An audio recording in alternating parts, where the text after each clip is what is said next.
Good morning to all my YouTube friends, and I just want to tell you that I had a little kiln opening this morning, and I'm real happy with everything except for one piece, but I know what I did wrong, so I want to take a look at it with you. And again, my husband wasn't here to video, so I had to go ahead and take it out. First, before I show you my kiln load, I want to show you this gorgeous platter that I made. It was 10 pounds of clay with a little starfish decoration. And look at there. That just makes me sick. Should have taken it in the house for drying, and I left it out here in the garage at 90 degrees, and it was just too fast at drying, I think, because I really compressed it well. And my other two platters that I've done that are large like that, and here's one up here, they've done just fine, but I slowly dried those. I took one in the house and I put one in a cabinet for a couple of days, and it really makes a difference. You can hear everything pinging over here, so let me get started. These are the little faces that my grandbabies made, and I just put some clear on them with a little bit of Shino on the hair and the nose and the lips, and a little bit around the raised things, and gave them some blue eyes because I wanted to see all the detail in it. I didn't want to lose any of that in the glaze. I just think they're adorable for their wall, so I think they're going to be tickled about that. This is just a small little tray, little platter, and this is, oh, I can't hardly pick that up. This is coyote mint on speckled brownstone with a little regular Shino and a dab of spring green over the starfish. And it came out pretty cute. The green is actually much greener than it looks in this video. Let's see. This is a fish plate. Let me grab a glove so I can pick this up. So sorry. Okay, here he is. This is a fish plate, and I'm real happy with how it turned out. I have used the Castile that Janice and I have been working on, and I really thinned it down, Janice. I must have thinned it more than 1400 because I couldn't get the specific gravity to go any lower than that. That's the tallest cup I have to put it in, and it was every bit of 1400, maybe a little bit less. And I didn't get any pulling or any pinholes in that. And I used a little Shino and some spring green, and that white color is oatmeal, and it did a really neat pattern. I think that's so cool looking. Anyway, I like my little fish tray. This is my other bird feeder that came out just right. The little lid is not crooked on it. And what I did with this was, this is little loafers, I think, or raku. I think this is raku plate. I dipped it in Shino first completely up to about here, as you see. And then the top is Castile, and I didn't have any pinholes on that. And I dipped it down to about here in Castile. So I got no pinholes, Janice. I'm just really happy about that because I love that color. And the top is actually light Shino with Castile on it. I had glazed it in a previous glazing, and I forgot that I had put the light Shino on it. But it's okay looking. I like it like that. It just adds a little more color and dimension to it. This vase I was inspired by Janice to do and put some holes in so I could have flowers in it at different levels. And this is light Shino on raku clay, and this is Pam's green. Now, I like it much better dipped than I do sprayed or brushed. It is very dark green though, so if you don't want a really dark green, this is not the color for you. I'm going to take it out here. Maybe we can... Oh, that doesn't help at all. No, but anyway, hope you can tell it is nice.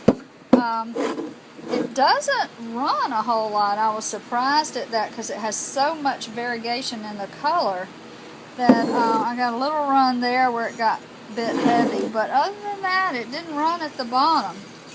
But it is a neat color, and I think I'm going to like it when I work with it more. I thinned it down quite a bit too. It was way thick. This is another one of my dinner plates in a set that I'm making with the Coyote Mint and just regular Chino brushed on and dark Chino. What's so funny is that this lighter color is the dark Chino over the light Chino. And then I glazed the back rim.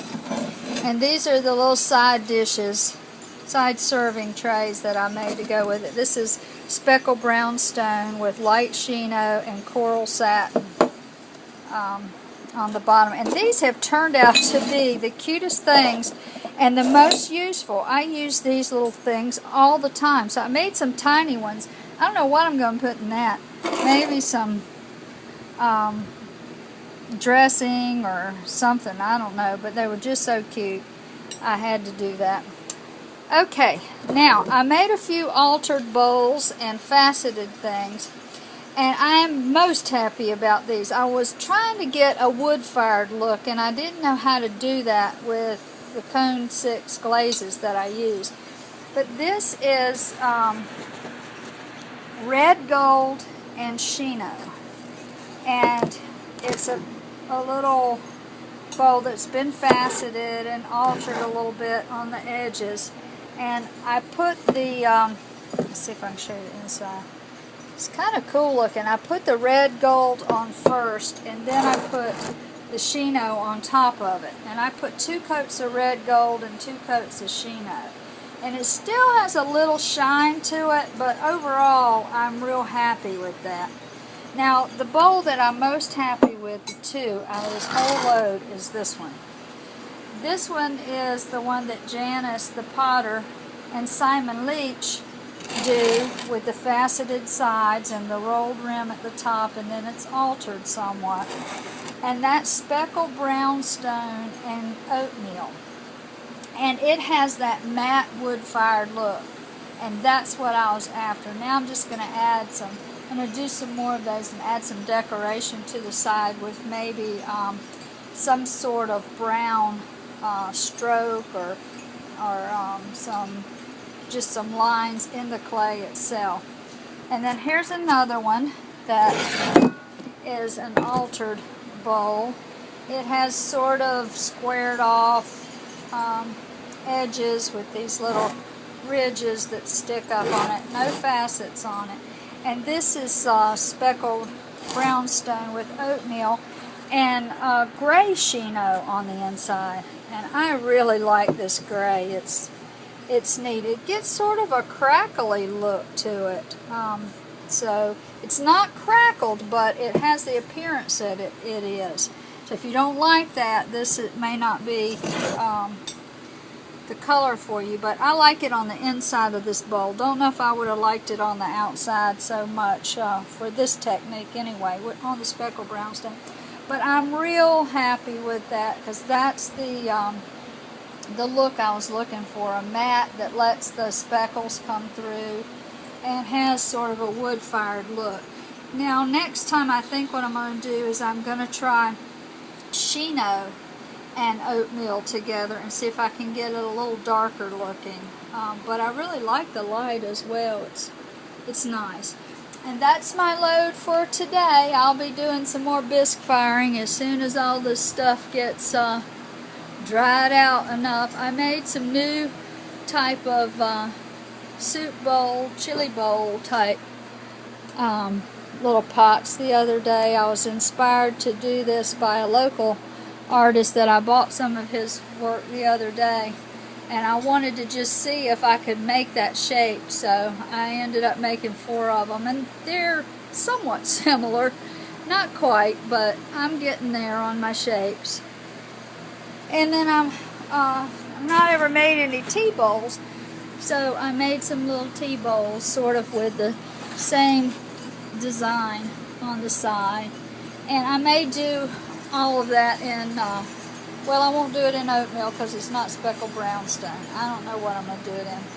Anyway, have a good day, and thanks for watching. Oh, let me show you my dud. I almost forgot. Of course, you always have to have something that doesn't go right. This was a really pretty shape, really nicely textured bowl. And I just put light Shino on it because it looked like tree bark on the side. And then I got this idea that it needed some red gold. And I put the red gold just around the rim. I dipped the red gold from here to about right here. But it was really thick. And that sucker ran all over the place. I did have some kiln paper under that. And not very much of that at all got on my kiln shelf. So I was glad I put it under a few of the newer things that I did. Anyway, I'm really happy with only one dud. I'm getting better at it, I think, and having less tragedies and mistakes, and I guess that's what it's all about. Thank you guys for all your help, and to Hobby Potter and Susie and Sonia and Janice, you guys have just been great support. And even I was so thrilled Steve Booten dropped by the other day, and I've been watching his stuff, and of course Simon Leach and many others, and I just thank you all, because I wouldn't be anywhere close to where I am if it hadn't been for you guys. Have a great day.